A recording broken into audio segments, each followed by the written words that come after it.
would one day reshape entire industries.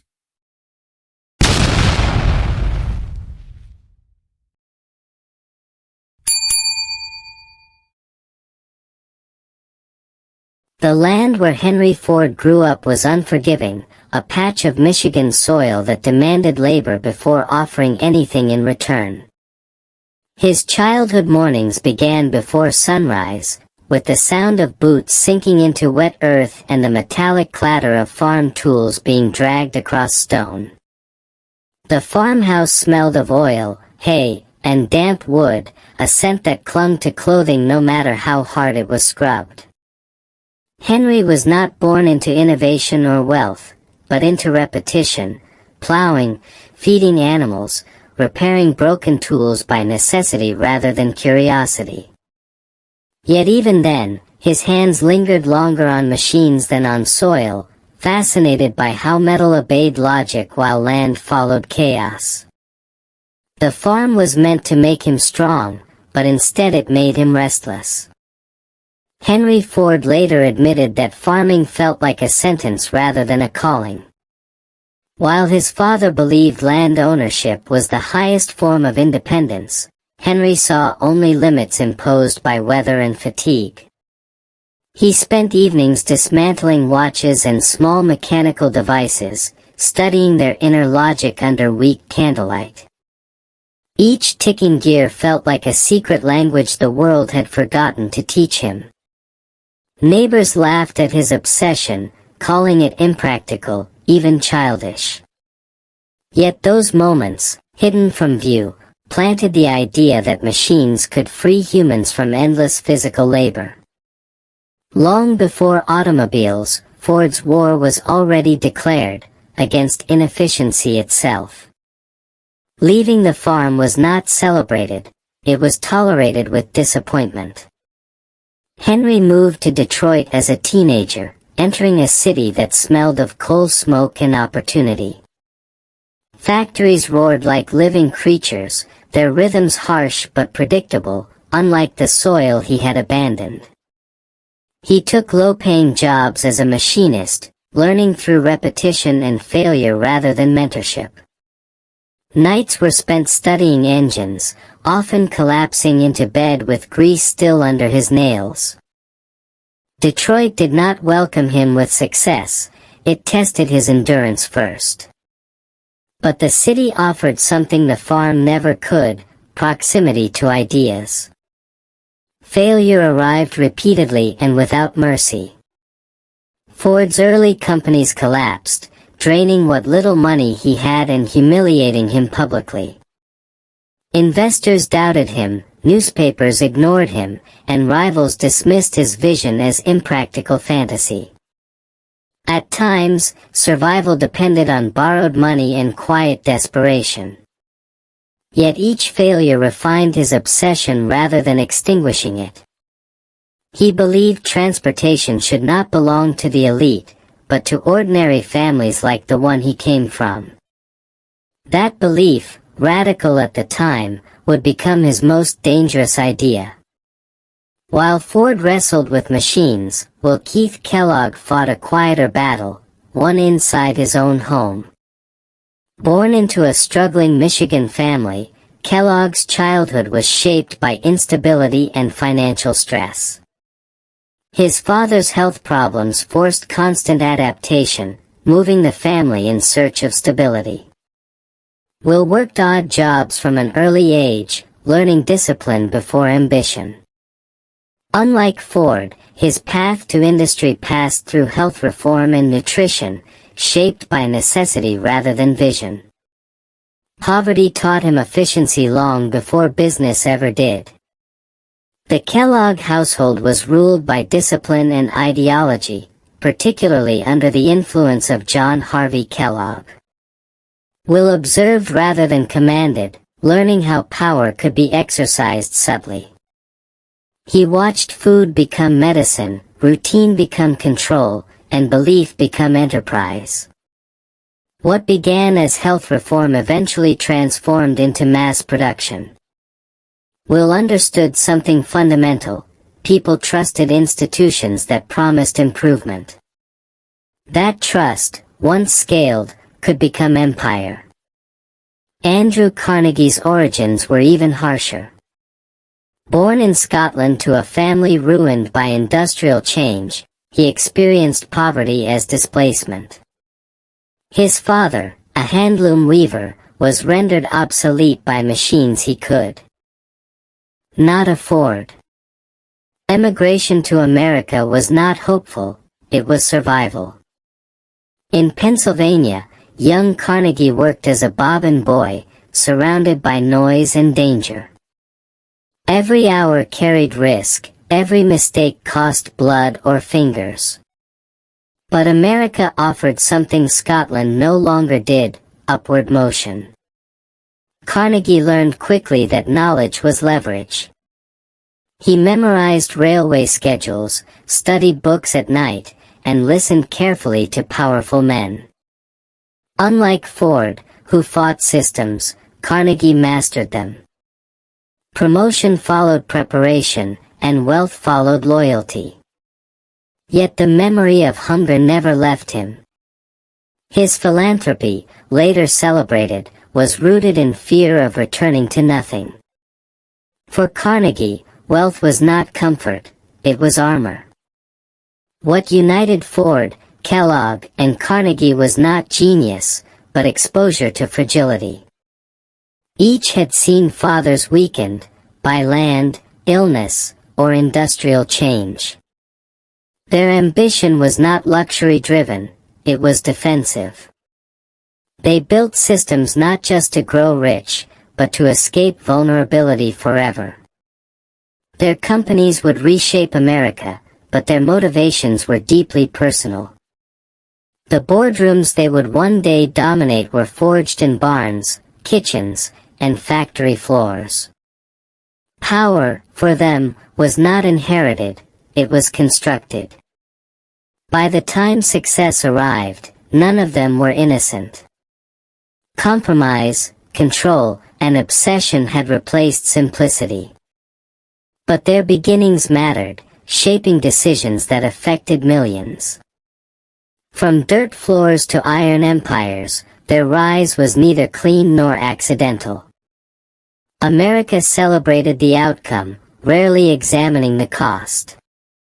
The next phase of their lives would test not their ambition, but their conscience.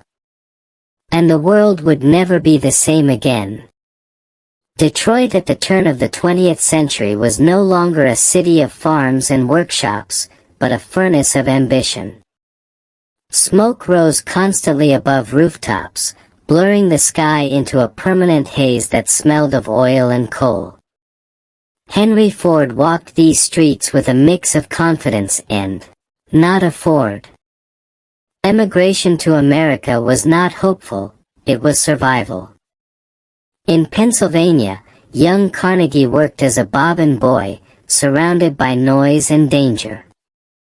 Every hour carried risk, every mistake cost blood or fingers. But America offered something Scotland no longer did, upward motion. Carnegie learned quickly that knowledge was leverage. He memorized railway schedules, studied books at night, and listened carefully to powerful men. Unlike Ford, who fought systems, Carnegie mastered them. Promotion followed preparation, and wealth followed loyalty. Yet the memory of hunger never left him. His philanthropy, later celebrated, was rooted in fear of returning to nothing. For Carnegie, wealth was not comfort, it was armor. What united Ford, Kellogg, and Carnegie was not genius, but exposure to fragility. Each had seen fathers weakened, by land, illness, or industrial change. Their ambition was not luxury-driven, it was defensive. They built systems not just to grow rich, but to escape vulnerability forever. Their companies would reshape America, but their motivations were deeply personal. The boardrooms they would one day dominate were forged in barns, kitchens, and factory floors. Power, for them, was not inherited, it was constructed. By the time success arrived, none of them were innocent. Compromise, control, and obsession had replaced simplicity. But their beginnings mattered, shaping decisions that affected millions. From dirt floors to iron empires, their rise was neither clean nor accidental. America celebrated the outcome, rarely examining the cost. The next phase of their lives would test not their ambition, but their conscience. And the world would never be the same again. Detroit at the turn of the 20th century was no longer a city of farms and workshops, but a furnace of ambition. Smoke rose constantly above rooftops, blurring the sky into a permanent haze that smelled of oil and coal. Henry Ford walked these streets with a mix of confidence and bitterness, carrying the memory of failure like a scar. He had learned that ideas alone were worthless without control. Investors wanted profit, not philosophy, and Ford was finally ready to give them both. The factory was no longer just a place of work, it was a system, and systems could be perfected. The assembly line did not arrive gently. It tore through tradition, reducing skilled labor to repetitive motion. Men became extensions of machines, their movements timed, measured, corrected. Productivity soared, but so did resentment. Ford believed he was liberating workers by making products affordable, yet many felt stripped of identity. The factory floor echoed with metallic rhythm, drowning out conversation and thought alike. Efficiency became morality, and anything that slowed production was treated as sin. America watched in awe as cars rolled out faster than anyone believed possible. While Ford mechanized movement, Will Kellogg learned to mechanize trust. Breakfast, once a simple meal, became a ritual shaped by marketing and belief. Kellogg understood that people feared illness more than poverty. His cereals were sold not merely as food, but as protection, purity, and modernity. Factories rose quietly, cleaner than steel mills but just as calculated. Boxes replaced sermons, and branding replaced faith. The table became a battleground for influence. Andrew Carnegie's empire expanded through steel, an industry that demanded both vision and ruthlessness. Mills burned day and night, consuming men as efficiently as raw material. Carnegie watched from offices far removed from the heat, reading reports that translated injuries into numbers. Strikes erupted, blood was spilled, and unions were crushed. Publicly, Carnegie spoke of progress. Privately, he accepted brutality as collateral. Steel framed cities, but it also framed inequality. As wealth accumulated, isolation followed. Boardrooms replaced kitchens, and conversation shifted from survival to domination. These men no longer worried about hunger but about legacy. Newspapers praised them as symbols of American possibility, while critics called them tyrants. Each titan curated his image carefully, balancing generosity with control. Donations softened public anger, but never erased memory. Power required constant maintenance. Philanthropy entered the story not as kindness, but as strategy. Carnegie funded libraries, believing education would civilize society while preserving hierarchy. Ford paid high wages to stabilize his workforce and reduce rebellion.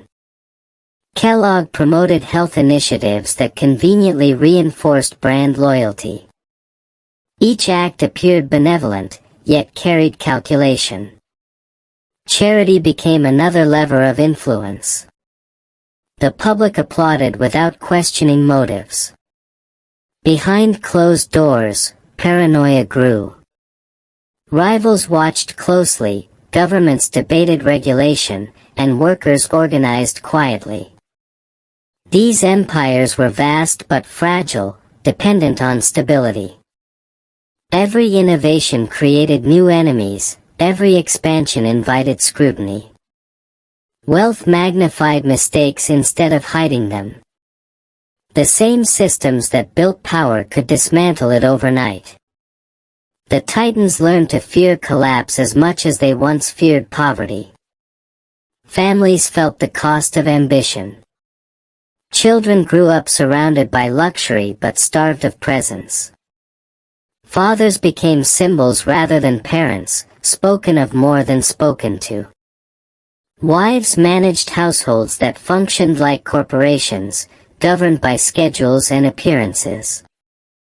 Wealth insulated but also isolated, creating emotional distance impossible to purchase away.